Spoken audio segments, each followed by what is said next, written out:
ضلعی headquarters Punjab emergency service department rescue 1122 Nankana Sahib میں ماہانہ کارکردگی کے حوالے سے اجلاس منعقد ہوا،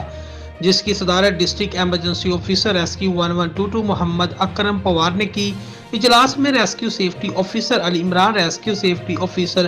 Imran Shahzad, control room in charge Muhammad Naveed, دیگر ریسکیو افسران بھی موجود تھے۔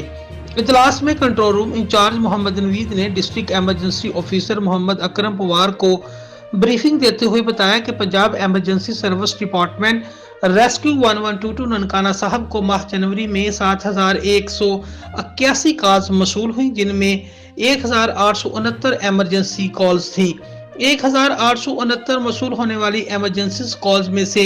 363 سڑک کے حادثات، 1261 میڈیکل ایمرجنسیز، 18 آگ لگنے کے واقعات، 25 لڑائی جھگڑوں کے واقعات، عمارتوں کے منہدم ہونے کے 4 واقعات اور 198 دیگر نوعیت کی ایمرجنسیز تھیں۔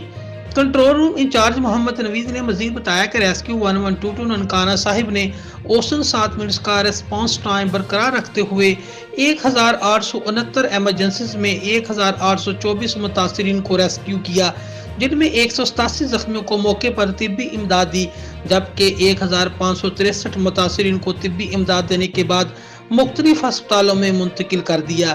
اور ان حادثات کے دوران 74 متاثرین جان سے گئے۔ اس کے علاوہ ریسکیو 1122 ننکانہ صاحب نے ڈاکٹرز کی طرف سے ضلعی سطح پر 523 ناقابل علاج مریضوں کو پیشنٹ ٹرانسفر سروس کے ذریعے لاہور اور فیصل آباد کے ٹیچنگ ہسپتالوں میں بحفاظت منتقل کیا۔